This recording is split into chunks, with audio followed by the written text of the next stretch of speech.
Good morning friends.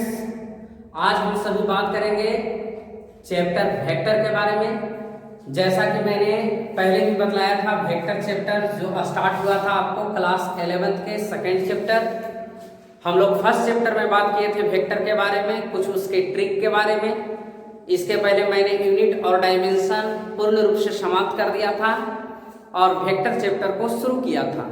तो vector chapter को जब हमने शुरू किया तो उसमें हमने सिर्फ जो बेसिकली जो नॉलेज जो था वेक्टर से रिलेटेड, जो आप पहले से भी जानते थे, उसी को दिए थे। लेकिन आज हम लोग इस वीडियो में उसी टॉपिक को आगे बढ़ाएंगे विद डेफिनेशन।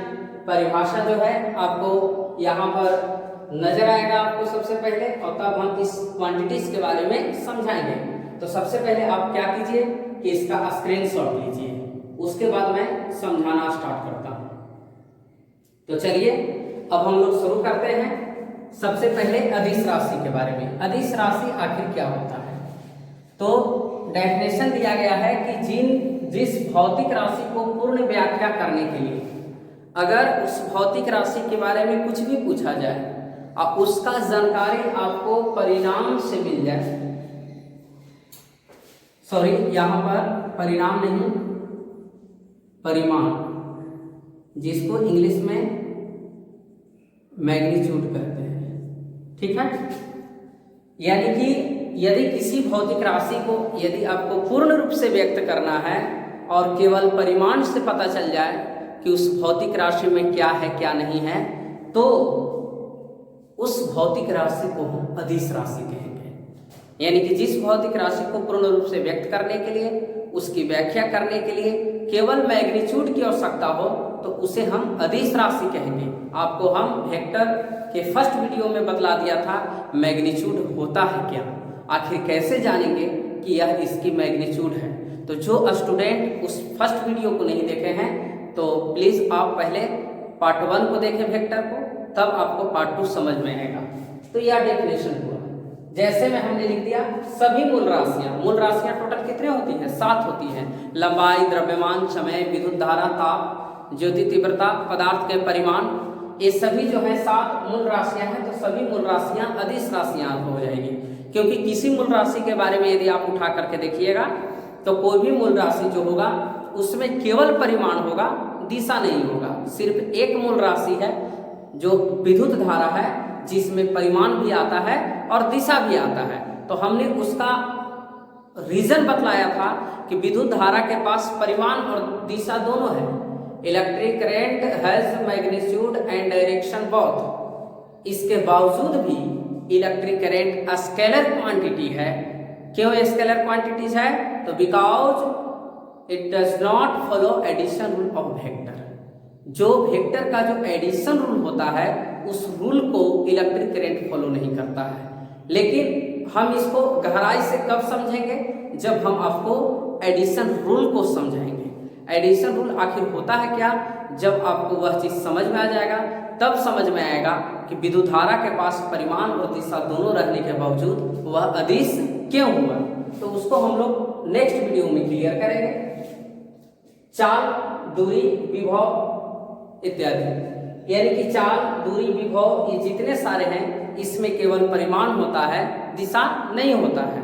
दूरी, जैसे इसको समझना है, चाल को क्लियर करना है तो दूरी को क्लियर कीजिए। दूरी क्या है? 2 बिंदु के बीच के पूरे रास्ते की लंबाई है। तो पूरे रास्ते की लंबाई में कहीं भी आपको फिक्स डायरेक्शन नहीं है। जैसे हमने पहले वीडियो में ढेर सारा इसका उदाहरण दिया था कि कैसे यह अदिश राशि है।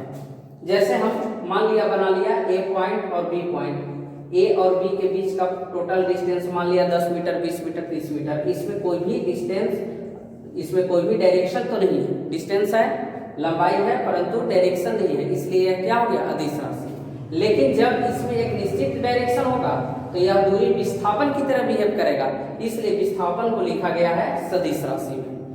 तो अब हम लोग बात करेंगे सदिश राशि क्या है।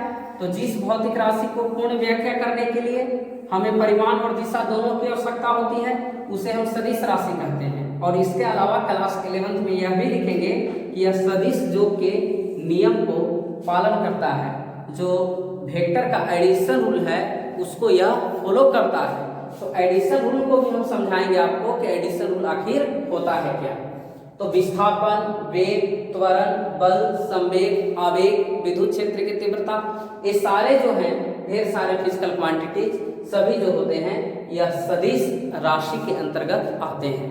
इसके अलावा थर्ड में हम बात करेंगे टेंसर के बारे में। जो हमने बताया था कि फिजिकल क्वांटिटीज को मुख्य रूप से दो भागों में बांटा गया है, अदिश और सदिश, परंतु इसके अलावा एक और होता है जिसका नाम है टेंसर। तो टेंसर के बारे में आपको यहाँ पर नहीं पढ़ना है, जब आप ग्रेजुएशन में जाइएगा तो ग्रेजुएशन में आपको पार्ट 3 है, पार्ट 1, पार्ट 2 और पार्ट 3। तो पार्ट 1 में जब आप जाइएगा तो वहाँ पर आप जनरल फिजिक्स में पढ़िएगा टेंसर के बारे में। तो टेंसर क्या होता है, तो जिस भौतिक राशि में न तो निश्चित दिशा होता है और न ही निश्चित परिमाण होता है, अर्थात यह कभी अदिश की तरह बिहेव करता है और कभी सदिश की तरह बिहेव करता है, तो वैसे भौतिक राशियों को हम लोग क्या कहते हैं, टेंसर कहते हैं। यानी कि टेंसर के अंतर्गत क्या क्या आ जाएगा, जड़त्व, आघूर्ण, विकृति, प्रतिबल, इसके अलावा और भी होंगे। तो कहने का मतलब क्या है, ना तो आप जड़त्व आघूर्ण को जानते हैं, न ही विकृति के बारे में जानते हैं, न ही प्रतिबल के बारे में जानते हैं, परंतु मैं आपको यहाँ पर शॉर्ट में समझा देता हूँ कि तीनों है क्या और किस प्रकार से यह कभी सदिश की तरह बिहेव करता है, किस प्रकार से यह कभी अदिश की तरह बिहेव करता है। तो जड़त्व आघूर्ण क्या है, इसको शॉर्ट में आप समझिए। आपको तीनों के बारे में इसका एक अलग चैप्टर है क्लास 11th में जनरल फिजिक्स में, और विकृति और प्रतिबल जो है इसका एक अलग चैप्टर है। ये दोनों चैप्टर को जब हम समझाएंगे तो आपको पूर्ण रूप से क्लियर हो जाएगा कि विकृति क्या है और जड़त्व आघूर्ण क्या है। तो देखिए क्लियर करते हैं हम लोग इसको। जड़त्व आघूर्ण, जड़त्व आघूर्ण को समझने के लिए शॉर्ट में आप समझिए कि कोई भी एक m द्रव्यमान का कोई पिंड है या किसी पॉइंट के चारों तरफ जो है क्या कर रहा है, घूर्णन कर रहा है, घूम रहा है। तो अब देखिए यहाँ पर कभी अदिश और कभी सदिश की तरह कैसे बिहेव कर रहा है।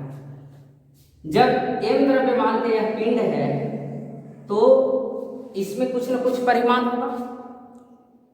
कोई भी यहाँ पर पत्थर का टुकड़ा हो या कोई भी वस्तु हो तो उसमें कुछ ना कुछ तो क्या होगा, द्रव्यमान होगा। मतलब द्रव्यमान है तो उसमें परिमाण होगा।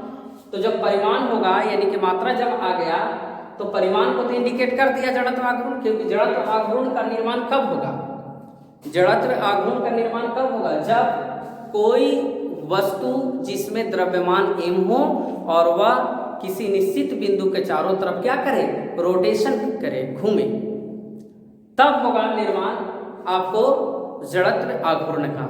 क्योंकि इसका फॉर्मूला आप पढ़िएगा आगे जाके, I बराबर mr², जिसमें आपको r भी आता है m भी आता है। तो यह r जो होता है उसके मेन पॉइंट से डिस्टेंस होता है उस वस्तु का।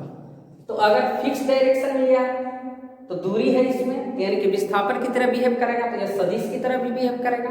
द्रव्यमान है उसमें परिमाण है तो अदिश की तरह भी बिहेव कर रहा है। अदिश और सदिश दोनों से मिलकर बन रहा है, इसलिए जड़त्व आघूर्ण को क्या कहा गया, यह न तो सदिश है और ना ही अदिश है, यह क्या है, टेंसर है। ठीक उसी प्रकार से विकृति, विकृति का मतलब क्या होता है, विकृति का जो इंग्लिश में इसका नाम जो है इसको स्ट्रेन कहते हैं, स्ट्रेन। विकृति, विकृति का मतलब क्या है कि यदि किसी वस्तु पर हम बाहर से कोई फोर्स अप्लाई किए, लेकिन कैसा फोर्स, तो डिफॉर्मिंग फोर्स, उसको हम विरूपक बल कहेंगे।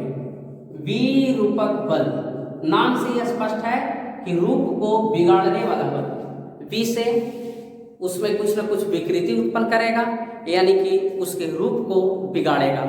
जैसे मान लिया जाए कि अगर कोई स्प्रिंग है और आपके पास एक स्प्रिंग है और इस पर हम बाहर से फोर्स अप्लाई किए, तो इसका क्या हो जाएगा, आकृति आकार बिल्कुल चेंज हो जाएगा।